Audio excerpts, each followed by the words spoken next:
In terms of time, good morning, everyone.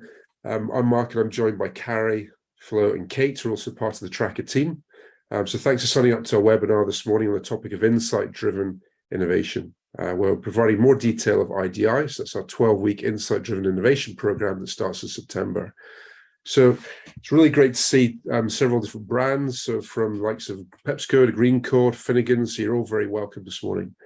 And the purpose of this morning's webinar is really fourfold, actually. So one, to understand the challenges for MPD in 2022 and the role of insight-driven innovation. Secondly, to identify the needs of retail buyers and how suppliers can stand out when pitching MPD. Also to hear the importance of marketing to give MPD the best chance of winning over consumers.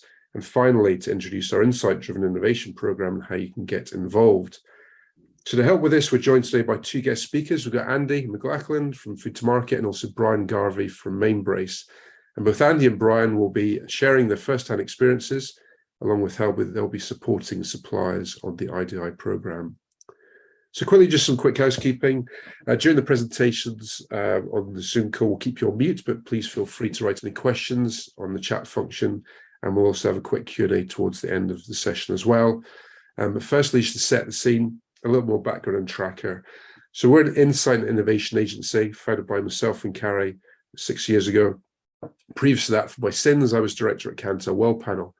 But what we do, and also mainly in food and drink, is helping companies during innovation to design, develop, and launch new products and services that the target market actually needs, values, and will pay for. And certainly in these times in 2022, understanding that market in terms of what they need, value, and will pay for is becoming even more important. The three areas that we cover for clients, just to give you one slide of just background to us, is one, category support. So if a company and clients have access to market data and don't know how to use it, we help them do that. We help them analyze and report on it. And also if they don't know if they need market data and haven't got a clue what to get, we also help them to access it and procure it as well. The bulk of our work is in innovation MPD, so that's bringing insight to the heart of innovation, but developing and testing new ideas and concepts with the client's target market, and also helping them build that all-important trade argument to convince the buyer that they should be getting on shelf.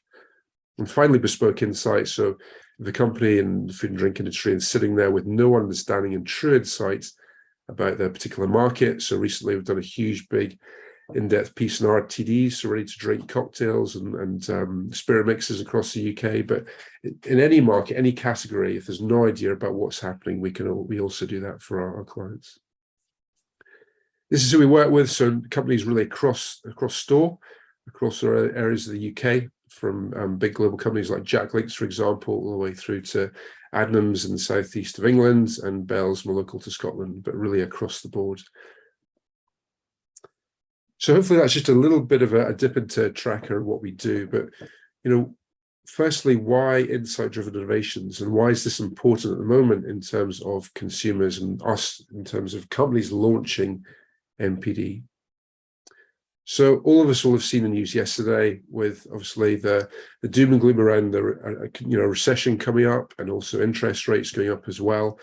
But if you take it and strip it back to consumers and shoppers out there in store, times are getting more and more uncertain. So not just what they spend on food and drink and how they behave within food and drink, but all the other discretionary items as well they have to buy and pay for, such as energy and holidays and fuel, etc.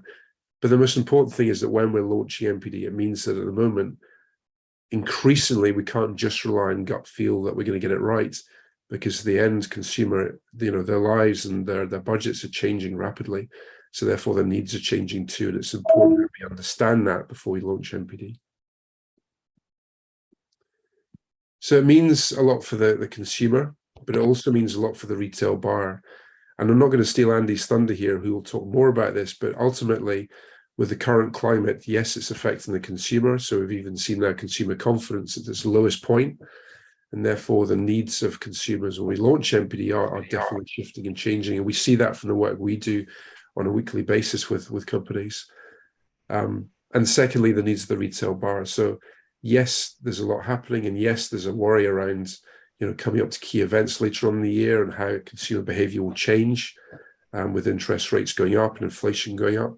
But fundamentally, MPD still needs to abide by the rules of it needs to stand out. There needs to be a compelling reason as to why a shopper is going to choose one product over another.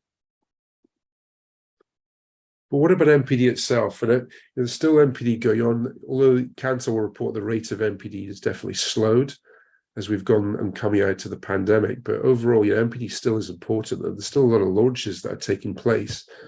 But the challenge is that MPD is still very, very hard. So, three out of 4 products in the first year of launch will ultimately fail. And therefore, there's still a high percentage of wastage and attrition when it comes to food and drink companies launching new products, and also frustration and waste of resource as well. So that's in terms of the failure rates. But as I said, MPD is still important. So it really, if you look at the top 100 manufacturers, only 19% had more than 5% of total sales coming from new products. But overall, the rule of thumb is an average that 5% of your turnover should be through new products. And if you take the big guys, so P&G, Planis, Mars, etc., the top 5 manufacturers, 15% of their sales come from MPD. But just to give you a sense, MPD is tough, yes, but it's still very, very important for manufacturers, but also for retailers. And again, Andy will come on to that. So what are some of the pitfalls? When working with clients, it's quite easy. Firstly, if you do launch MPD on gut feel alone, there can be common pitfalls around making those wrong assumptions. So take, pretty much everyone buys in the UK fresh milk. So recently we surveyed 1,000 UK fresh milk shoppers. And this is also applicable to other markets as well. But of course, if you ask, someone or consumers around, is sustainability important and does it impact in your food and drink buying decisions? The majority of them, as in this case, will say yes. And therefore, as a team, you might think, right, sustainability is the number one thing that we need to focus on, or it's, top 3 within the consumer's decision hierarchy. But actually, if you ask them a number of different questions, so actually, why do you choose the milk you normally buy? And it could relate to other items as well.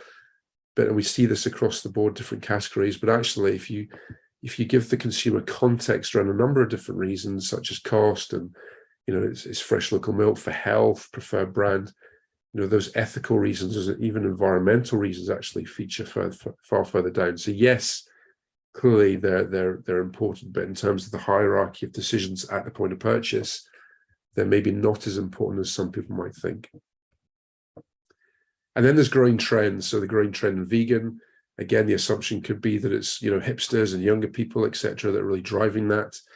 But again, if you look at it's the importance of having data as part of that process as well. You can clearly see that in 2020, plant-based dairy, the growth over the last year to 2021 has really been from those kind of 45 plus, 55 plus. So it's the older demographic driving that trend. And that's the same for meat-free as well. You can see in that column before.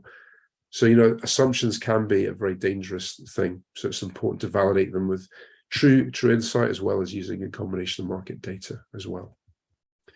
And really, that's what IDI is all about. So in terms of what we mean by, when we actually, as a food and drink manufacturer that approaches a retailer, it's not just looking at data and insight for data and insight's sake, but it's trying to think about, okay, what's the commercial argument we can put together to win that space on shelf?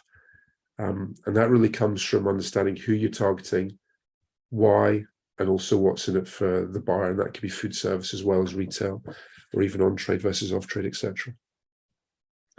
So within the purpose of this is, and Carrie will come on to it later on as well, but within IDI is very much, our experience of working with different companies is using a blend of data and insight. And part of IDI in the program will be to help you identify what information is there that you can use. 1, to set the scene around the story for the retail buyer. 2, to really think about what are some of the key drivers that are, that you're trying to target. So it could be for existing product development or new product development. Shopper profiling, so who you're targeting. A classic challenge from our retail buyers, who's your target audience? And then coming on to some of the more bits that relate to true insight, why a shopper is going to choose your product versus what is already out there. And finally, back to the use of data, what's the commercial size of the prize? So it could be an under or over trade. So if as Asda are under trading in a certain market, that you can actually help them recapture that. What could that be worth to them as a category win? Okay. And just to give an example, so around value proposition, we recently worked with Associated Seafoods, who are a key supplier to Marks and Spencer's. So I was working with them, but also presenting and pitching on their behalf to the M&S team. And the challenge for M&S was, how can they actually encourage more people into a top tier range, premium range of hot smoked salmon? And initially M&S gave Associated Seafoods the challenge of coming up with like 13 different concepts to come to them and say, like, actually, guys, what are your ideas around range? And that was fine, but actually it was far better in this instance to say, right, rather than 13 different concepts, actually we're going to come back to you with 2, if not 3, really well thought out and validated concepts. And this is the journey they went through. And this is, again, what IDI is about. But one, using tools and techniques to really understand and challenge themselves as a team as to what is their target audience, what are the needs they're trying to target, what is the value proposition, and also what is the overall proposition around the range. Then coming up with an early stage proposition concept. So not taste testing, not any technical aspects of NPD, but the commercial proposition, what's going to resonate with shoppers. Then obviously that's based on assumptions. So it's going out and testing that with a large audience and robust audience of consumers right across the UK representative to the category. And finally, that was twofold. So one, to validate their assumptions around the needs and behaviors of that audience. And secondly, to actually gather feedback on that 2-page concept you see there in the bottom left. Why do that? Well, do that because it gives not just in this case, but all clients the direction and understanding, one around the proposition. So what are some of the flavor preferences? In this instance, it was around, it gave them direction around what they should try and be launching with when they had, 7, 8 different ideas. So it gave them focus. Also around price point. So for the hot smoke category buyer, what would they expect to pay? The value proposition. So not just based on their assumptions, but actually what did resonate as to what they thought the value proposition was with the target audience. Wider insight on M&S shoppers and wider category shoppers, and also other opportunities in terms of how you could bring those lapsed shoppers back to M&S. So just an example. And obviously the end result was winning the space on shelf and getting on there. But ultimately it's always about defining that 75% and staying on that shelf as well. Okay, so just a little bit for me, just to set the scene around insight-driven innovation, why it's important. But what I want to do now is pass on to Andy at Food to Market to talk more about the needs of retail buyers and to articulate how Andy's going to be supporting the IDI programme. So I'll stop share, and Andy, you can start your share. And while I do that, I'm going to quickly introduce you as well. So Andy McLaughlin is Glasgow's founder and managing director of Food to Market. So over the last 6 years, he's created a business model that provides tailored, hands-on account management support for food and drink businesses.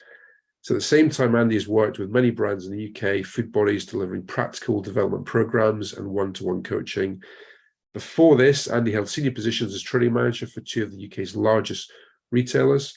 And these roles included full responsibility for delivering the local sourcing strategy across the UK with an in-depth knowledge of category planning, account management, supply negotiation, and including the engagement of small business startups. So Andy, thanks very much for taking the virtual stage, and over to you. No, thank you, Mark. Can you see that slide okay, Mark? Yeah, perfect, yeah. Brilliant. Well, thank you. And it's great to have everyone join us this morning on a nice sunny Friday. So thank you for taking the time to do that. I'm Andy McLaughlin, Managing Director of Food to Market. So who are we?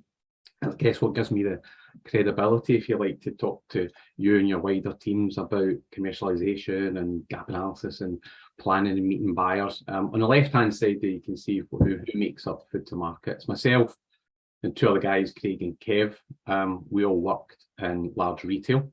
I met Kev while he was working in Sainsbury's.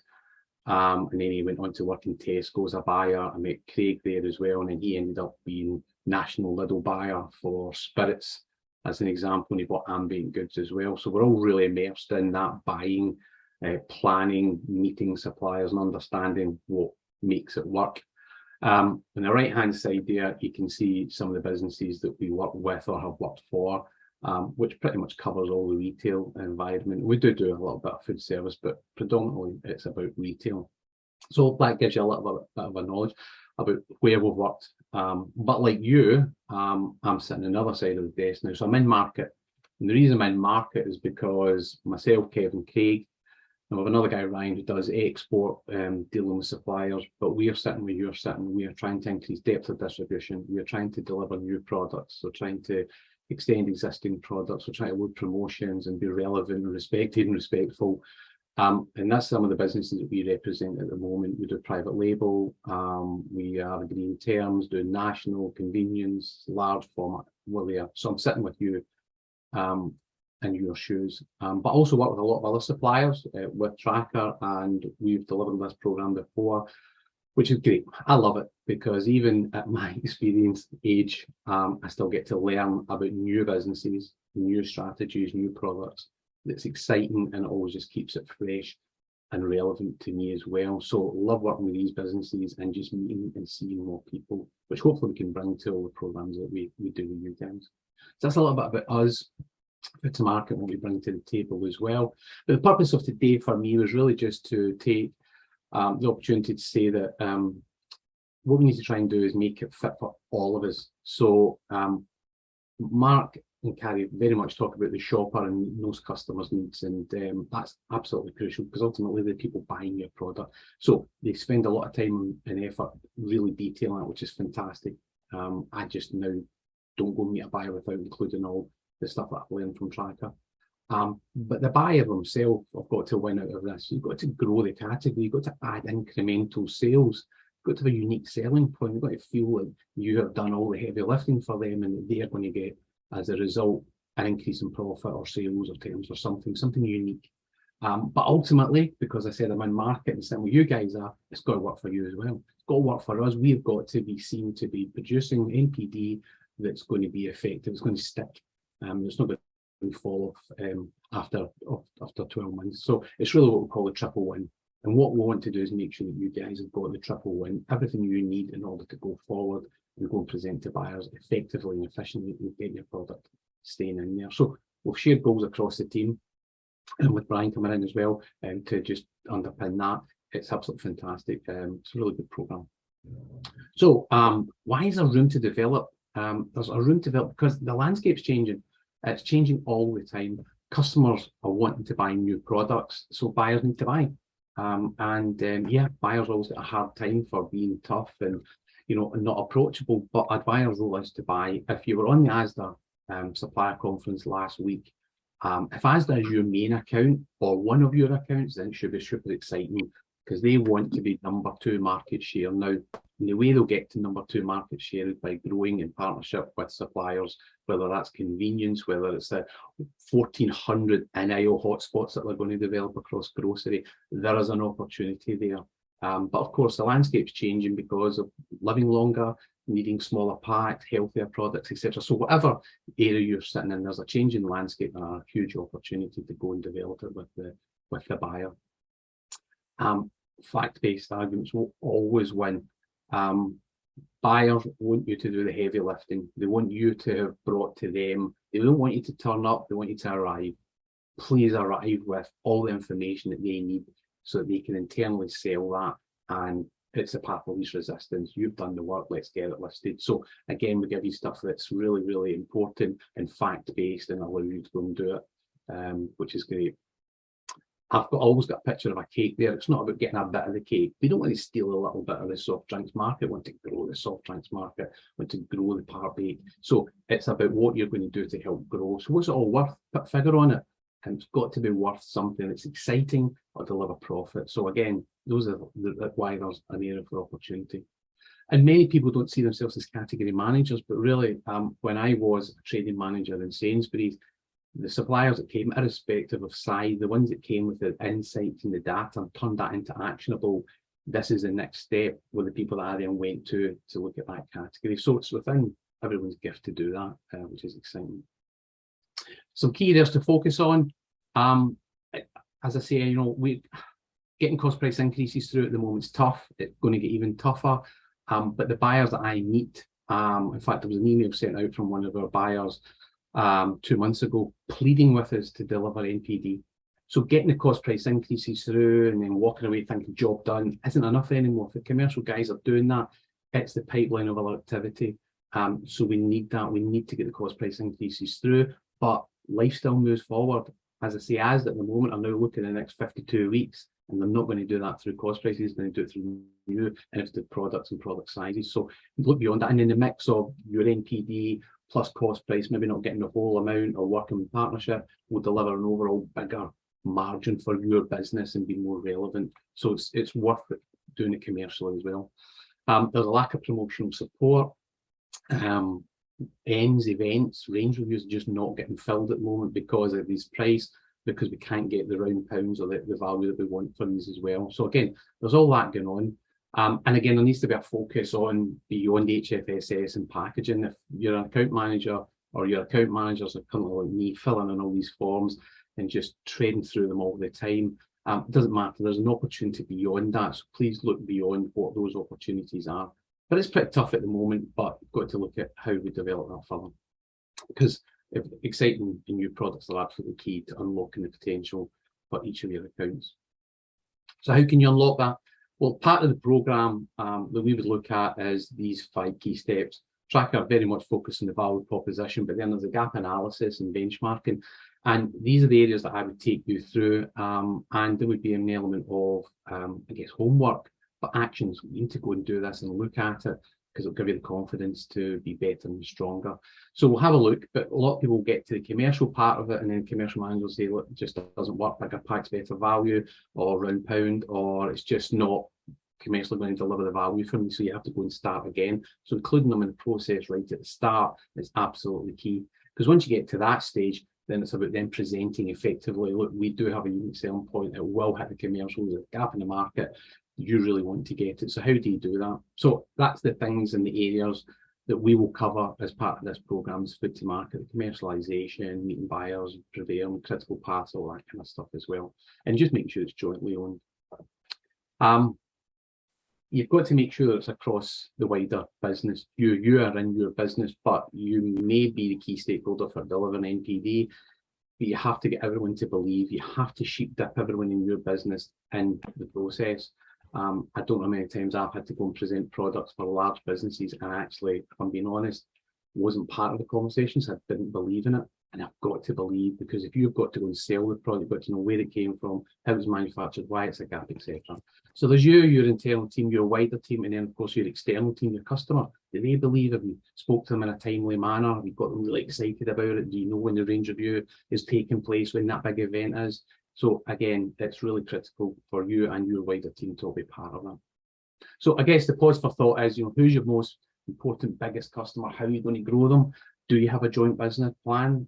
What keeps you up at night, makes you awake? What's the 5 next steps to deliver and all that?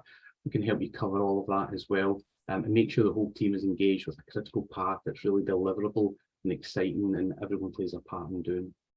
And again, networking effectively as well. I've got 3 buyers that have moved on recently, and rather than going over again, it's important to just carry on.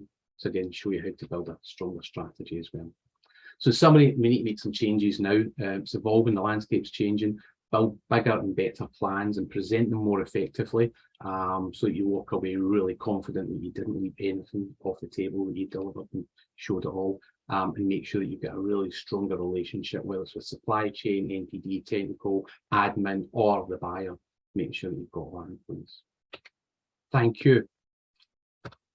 Great, cheers, Andy. Thanks a lot. Just aware that a few people have joined during those first 2 presentations. So we're recording the session, guys. We'll send you the recording after this just to make your life as easy as possible so you don't miss out. So thanks, Andy. That was brilliant. Good insight in terms of what retailer buyers want, and also articulating how you're going to be supporting IDI as a programme. So our second guest speaker this morning is Brian Garvey. So Brian, you can put your slides up and I'll give you a quick intro. Sure. So Brian's the founder of Mainbrace. So it's a marketing strategy consultancy which helps essentially businesses make more money. So with almost 20 years in one of the UK's largest comms agencies, so Brian has worked across every industry sector, as well as advising lawyers, accountants. You can even advise the governor of the Bank of England at the moment, Brian. I'll pass on that one, thanks. Exactly. But importantly, experience includes working on a variety of food and drink, or with a variety of food and drink producers on markets such as pasta, vegan, as well as spirits. He holds relationships with senior marketing, comms, and product experts on major supermarkets, whiskey producers, and some of the biggest grocery brands across the UK. So Brian's focus on building marketing strategy based on insight, research, and critical thinking.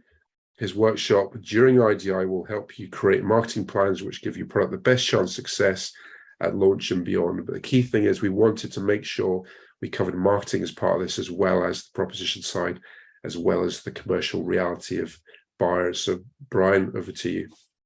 Thank you, Mark. Made me sound quite good there. Thank you for that. Hi, everyone. Very pleased to have a chance to speak to you this morning, and hopefully we'll be able to work together over the next few months as part of this programme.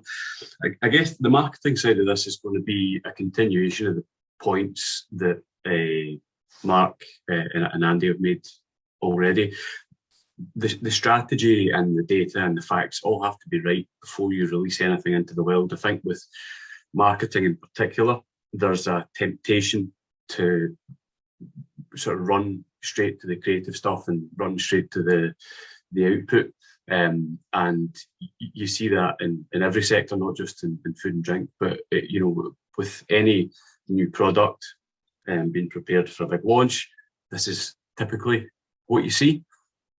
And this is entirely understandable and possibly the right thing. The people and the company behind the product are pretty much in love with it. You've poured your heart and soul into this. You've had sleepless nights thinking about it. It's revolutionary. It's a game changer. It's unique. It's all of this, and that's as it should be. You need to love what you're doing. That's a key part of making great products. The unfortunate point that I've seen over many years is that it's very rare that any of these things are actually true in reality. And even if they are, it's still pretty hard to get anyone to care about it.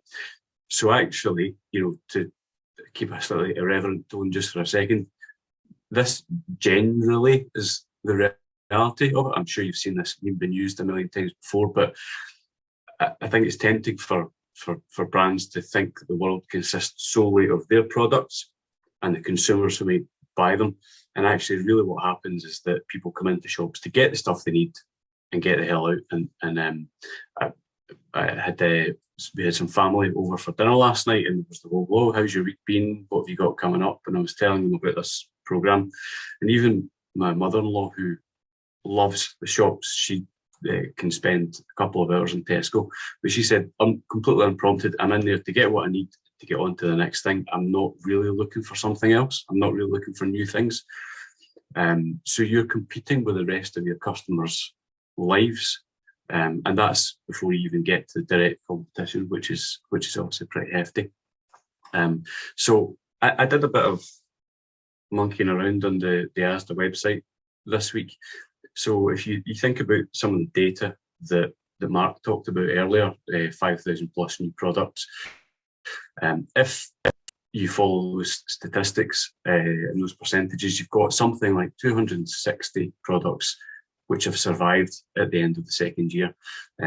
So you consider that when someone goes into a supermarket, there's an average of 23 items in the basket, something like that. So why would they pick you? Because those 23 items, they're probably all ticked off before they get into the store. So you need to be able to capture their attention. And that's made so much more difficult by the variety of choice that's in front of them. So if you look at the cocktail RTD category,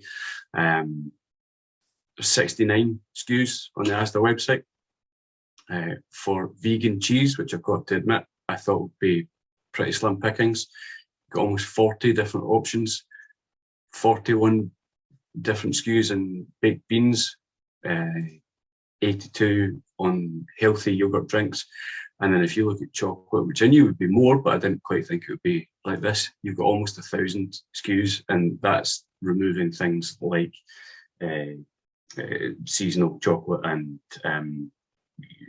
baking products and all that sort of thing. So getting a listing, doing all your homework, getting all the commercials right, excuse me, that's half the battle as far as I'm concerned. What you do next, will determine if all of the work to get here is actually going to be worth it. And that's where I hope this workshop will be able to, or the marketing side of this programme is going to be able to help. The format is going to be very interactive, because what I would like is that you come out of the marketing workshop with, at the very least, a starter for 10 for an effective strategy. It's something that you can just plug in and get going. You know, this isn't going to be something that's, you know, a load of theory and sort of airy-fairy thinking. It's to give you something practical that you can use. And these broadly will be the 4 areas that we'll cover. And the great thing is that, having gone through the earlier parts of this programme, you'll have done all the other things that I would have recommended that you would do: go into your research, segment your market, get your position right, etc., etc.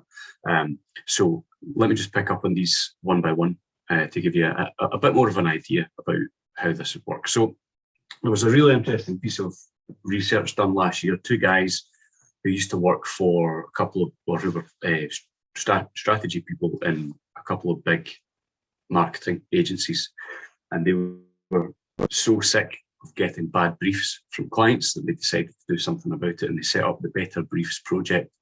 And they surveyed 1,000 in-house marketers and agencies across the world, and what they discovered was that 70% of marketing agencies think objectives are the most important part of campaign briefs. 60% of in-house people think the same, which is quite an interesting discrepancy.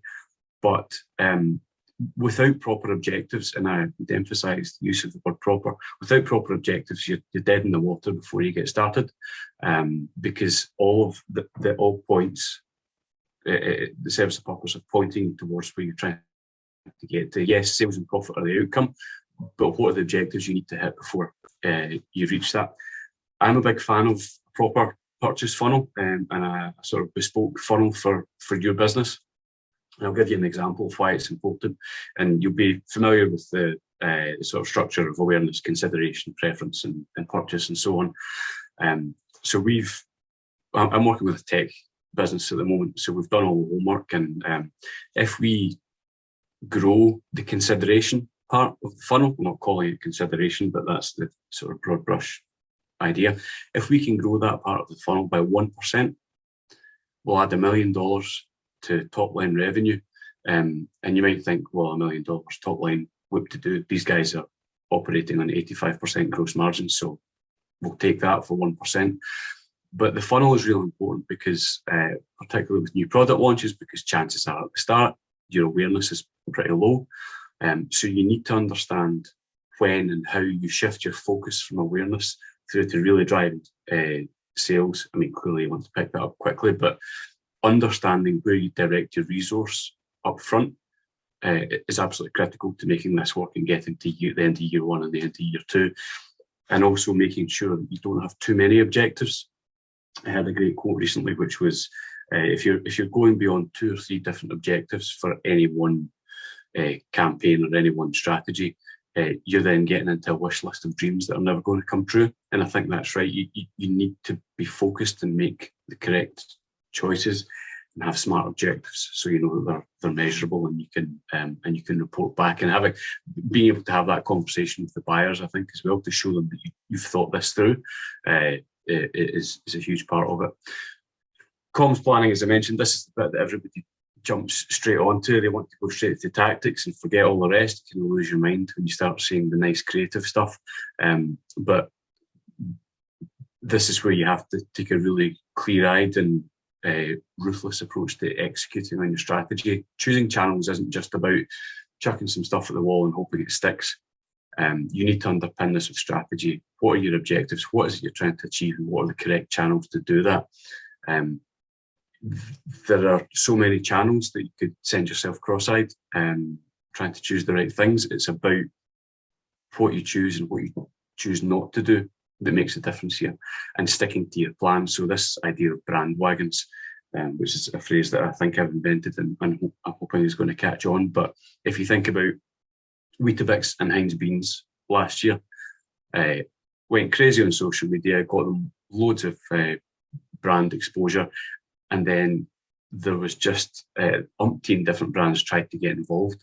A, I don't remember who they were, and B, got no idea whether that's to do with the strategy, if it's going to drive them forward or if it's a distraction and it's taking time, resource and budget away from what you're actually trying to do. So getting this correct, understanding the multiplier effects of channels. If one channel is good, 2 channels is better, and 3 channels is even better, but choosing the right ones. And then on to budgets. Budgets is as a sort of a career-long agency guy. Budgets are always one of these sort of slightly tense subjects. But picking a random percentage based on your growth aspirations doesn't cut it. You'll have heard this phrase, half of my advertising budget is wasted, I just don't know which half. It's always struck me that that's because you haven't got your strategy sorted out and your budgets aren't set correctly. There's a sort of perceived wisdom that 5 to 10% of expected revenue should go on marketing. I've never seen a rationale for that. I think it's a bit of a finger in the air kind of approach. We'll talk about a very simple technique, zero-based budgeting, which you might have heard of. It's something Unilever started using, but it's basically, you've got your strategy, you understand, as Andy said, the size of the prize, so you can then assign budget based on what you think you're going to need to achieve that prize, not just a sort of finger in the air. And I'll give you an example. A couple of years ago, at the start of the pandemic, when you couldn't get pasta in any of the supermarkets for love nor money, we were approached by a pasta brand based in Italy. And they had a temporary listing in Sainsbury's and in Asda. So if you look back a couple of years, UK pasta market's worth about 450 million or so. It'll be a bit more than that by now, but it's in that sort of ballpark. Even if they were to get 0.5% of that market, you're looking at a couple of million, which might not be fantastic straight away, but it's a decent place to start for your first foray into the country. And when you've got 2 national supermarket listings up for grabs, the communications budget was 17 grand, and that was including ad spend. So unsurprisingly, we didn't get very far with that one. And we tried to argue the toss with them on this, but there will always be a tension between reality and what marketing people think is ideal. But understanding that tension is the key to making better decisions. And then finally, cover briefing. Now, at some point, it is likely that you're going to have to brief an agency or an in-house team to deliver a marketing plan. I've got one graph here which will show you the problem with briefs. And this is from the same research that I mentioned earlier. 80% of marketers think they're good at writing briefs, 10% of agencies agree. I would suggest that those 10% of agencies are probably being kind. Briefs for agencies or in-house comms teams shouldn't be treated as a hospital pass.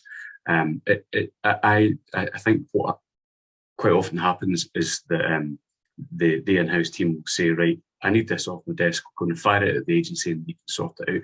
A brief is one of the most important documents you can produce before you launch a new product, before you do any kind of campaign. And the difficulty is that almost every brief, and I'm not exaggerating, almost every brief that agencies get is confusing, it's vague, it's unrealistic based on the budget that's available.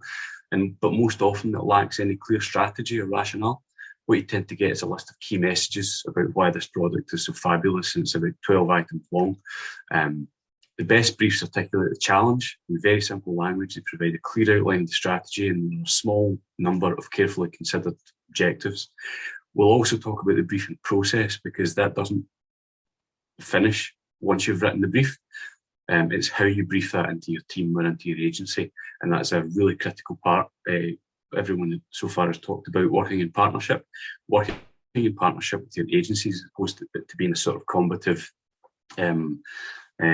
sort of relationship is absolutely critical, and the best businesses that I've worked with really understand that, and they bring you into the camp.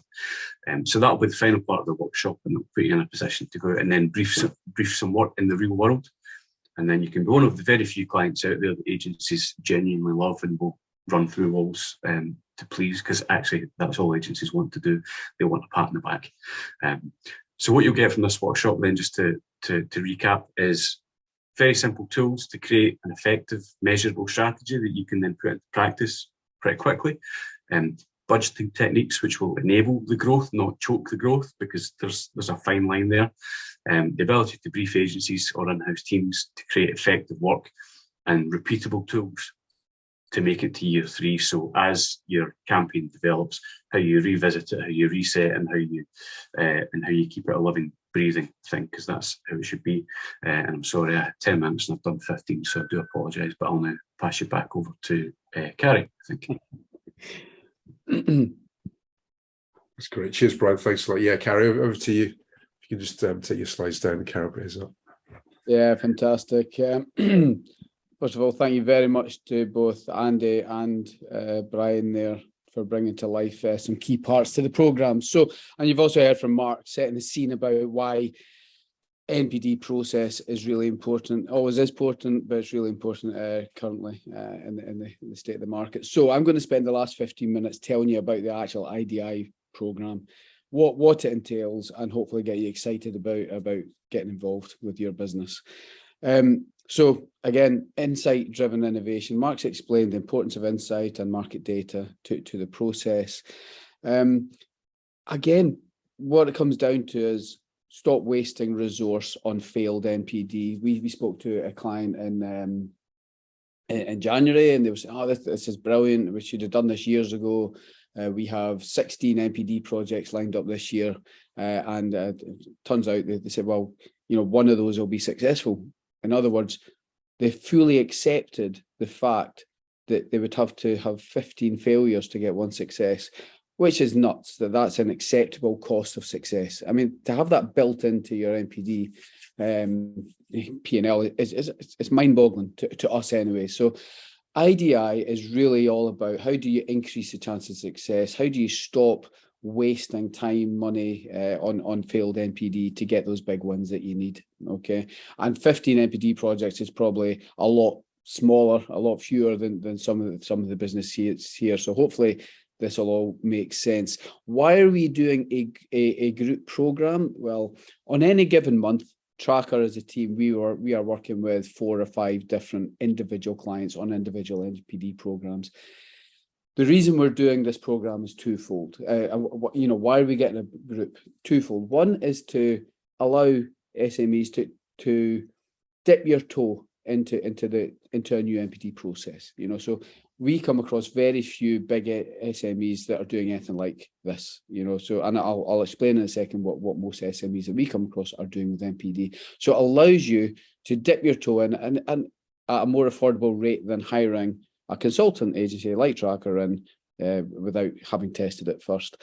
And the second part is, you know, if you've got 15 or more NPD projects in a year, you're not going to bring someone like Tracker in for all of those. So we're genuinely trying to train up SMEs, train up your teams to be able to go and do what we do time after time after time, which should have a real proper impact on your bottom line. So that's why we're doing it.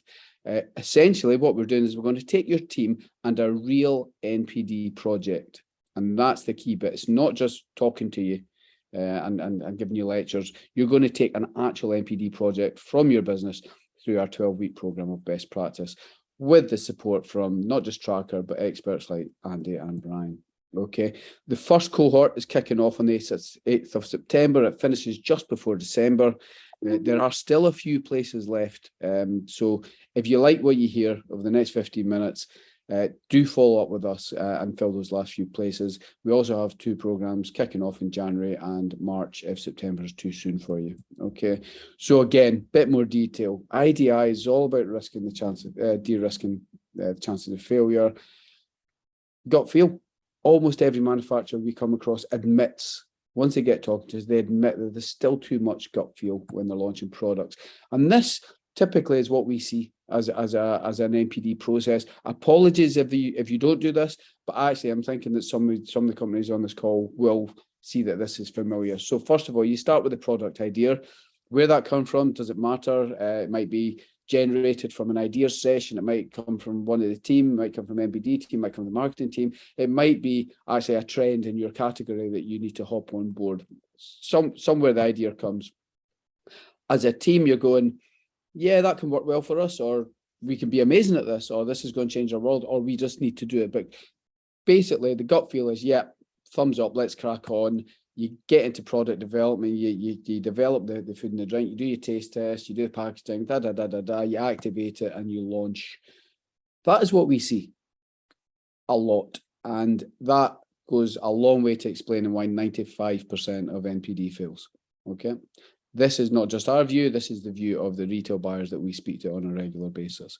So what does this program do? What does IDI do in general? But what does this program do for you? It increases the chance of success by doing a few things. One, really get to grips with your proposition before you start to develop the liquid or the food.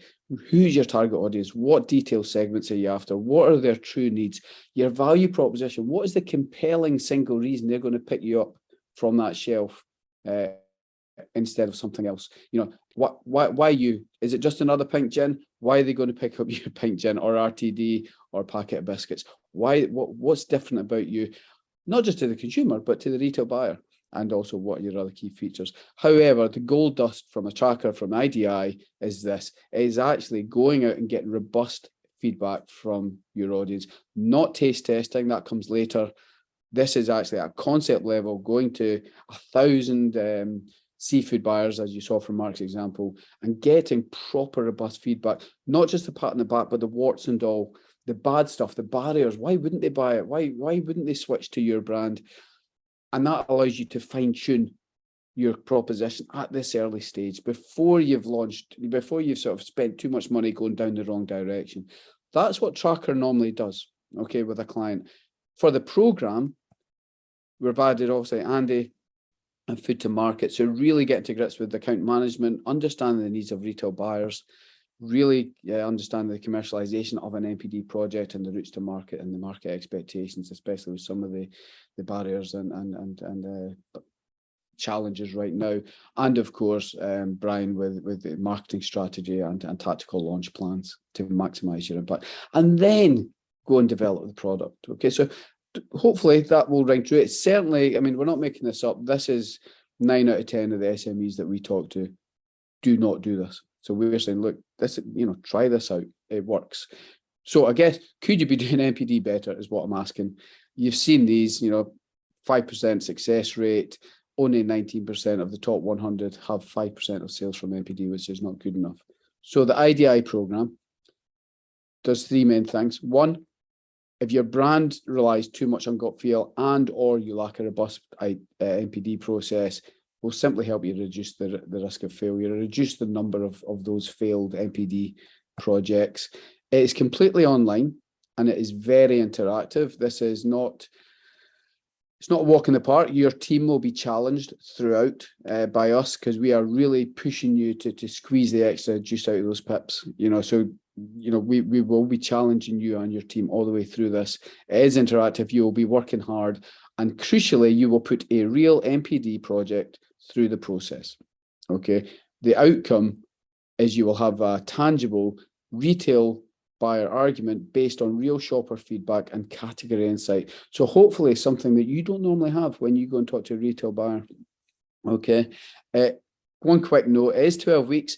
Normally we'd be saying, look, 3, 5, 6 weeks for this. It is 12 weeks because it is, you know, this is the first time you're looking at it, and don't get me wrong, this is intense. It's still intense, but you know, we're not saying 12 weeks for NPD. It's 12 weeks for the program. Normally you would take 3 to 6 weeks. Who's it for? Mark talked about it. It's companies that are already in the retail multiples or want to get into them. It's all about winning or protecting shelf space, increasing your presence in stores, or winning new retailer accounts. Okay. 4 key areas of it. So 1, you're going to bring a proven NPD process into your business, upskill your team, which I talked about. That's what we're trying to do, embedding a new way of doing NPD. This second point, it's in blue because it's really important. Encourage cross-department collaboration. Who normally is responsible for NPD? Like Andy mentioned, the account manager having to go to Tesco and sell something he doesn't really believe in because it's come from the technical team or the operational team or the team in the kitchen. You've got your marketing team, the commercial team. But everybody, you know, the idea is NPD comes from different places in different companies. We find you all need to be involved. And this is a fantastic way. The program's a great way just to get everybody involved. It's not just training. I've said that. It's real NPD, but guided by industry experts like us, former retail buyers, account managers, and specialists. And Tracker will support you all the way through the journey. It is insight-driven innovation. What does that mean? Robust feedback on your idea. In-depth category insight, which you probably will not normally have, and which your retail buyer will not probably see from supplier pitches. This generally for the companies that take part is something new, and helping you basically fine-tune every aspect of your proposition to get it right first time, and ultimately be ready for the retailers, like I've said, meet their expectations and build an evidence-based trade story, not just a gut feel idea. Some recent IDI launches, these are individual clients. Interestingly, all three of them were looking at a subcategory that they didn't know quite as well as their core offer, so they didn't have the confidence that they normally would have to launch these particular things, and also they had to do a bit more persuading to the retailer, to the retail buyer, because it wasn't quite what they normally did, so they had to take that evidence, say, look, this isn't just our idea, we've tested it with your customers. So Marks and Spencer, we've got 1,000 Marks and Spencer customers have said they like this idea and they would buy it because of this. Okay, so again, some examples.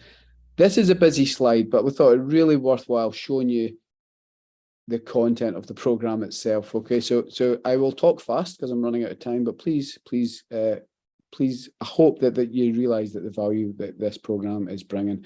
We've delivered similar programs earlier on in the year for some fantastic other organizations, and it has been fine-tuned. Plus, we've been doing this for several years, obviously with individual clients, and this is at the moment best practice for NPD in our eyes.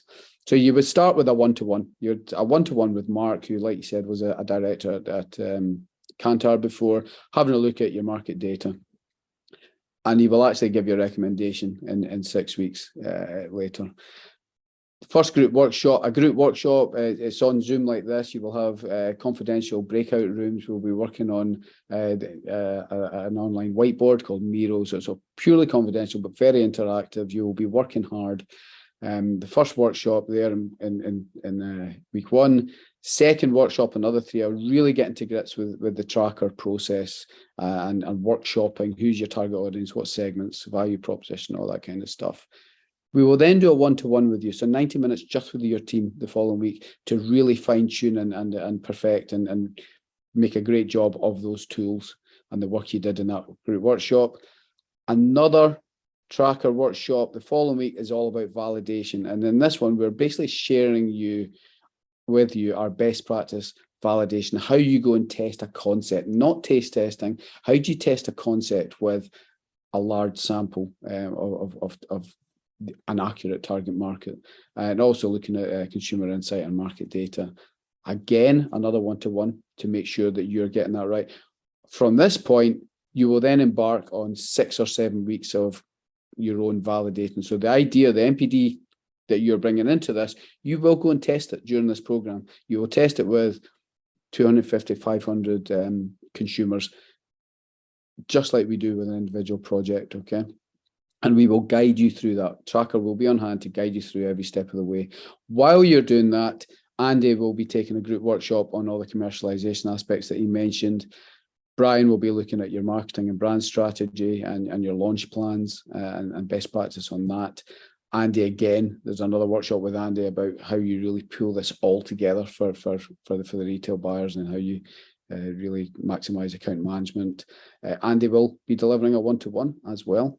We will be offering a one-to-one with the project lead, whoever the key sponsor from your business is.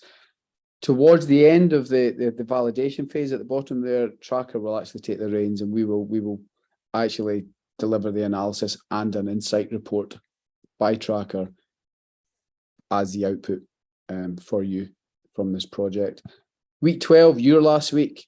What we're going to be asking you is all to do a showcase, do a presentation, not to each other because there is confidentiality, but to present back to us, the Tracker team and Andy and Brian, and maybe hopefully some retail buyers as well, but present back to us your final proposition, how it's built on the feedback you got from consumers, what your plan is and what your strategy is for launch. Your work stops then. Week 13, we will give your team feedback and hopefully any next steps for you to take these products to market. A lot in that, I hope you agree. It is, like I said, been fine-tuned. We're chucking the kitchen sink at it, but we think it is a fantastic thing to do. Once you get out of it, specific outcomes, proven innovation process into your business. It can be applied to ongoing NPD. It is validated by real consumers. You will get robust insight and feedback from your target market, and you will end up with evidence to take to retail buyers as part of your selling story. So you may already do all of this.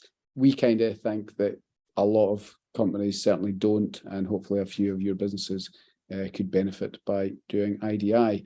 Next steps, like I said, the next cohort starts on the 8th of September. There are a few remaining places, so get in touch with Mark or myself either this afternoon or tomorrow, not Saturday, next week. Get in touch and we'll see if it's right for you. We're also running programs in January and March. There is a maximum of 10 companies in each because we do want it to be a quality, personalised experience for you and your team. We want to be really sort of steering and supporting you throughout, which is why we limit it to 10. You can have up to 6 attendees per company. We find that is the magical number. You can bring more, but ideally we're saying 6, and that allows you to bring people from different teams, from NPD to marketing to commercial and the account managers. There are 6 group workshops, which you've just seen, and 6 one-to-one, so it is great value for money. We'll get support from the tracker team all the way through and access to our tools and templates and shared knowledge and expertise from not just Tracker, but Andy's team and Brian's team. Okay, that's it for me. I will now take a breath. Basically, if you're interested in signing up, get in touch and we'll talk you through everything you need to know. Okay, so that's it for me. How are we doing for time? Oh, look at that, 2 minutes to spare. Wow, that was a jam. I think we've basically got through about 3 hours worth of content in 60 minutes. I think we all need to go sit down and have a breath. If there's any questions, there's nothing in the chat. If anyone wants to ask a question now, please do. We've got 2 minutes. Otherwise, we will be in touch with, thank you for attending. We know you're all busy. Hopefully you're excited. We'll be in touch. We'll send some information through. And if you're interested, please get in touch and get involved. Right, I'm going to stop talking. Mark, do you want to wrap it up? Yeah, no, thanks a lot. Thanks to everyone coming along. Thank you to Andy and Brian for speaking today. And as Carrie said, we'll be in touch. We've recorded the session, so we'll follow up with that. And if you're interested, we'll sit down and go through it with you in a bit more detail.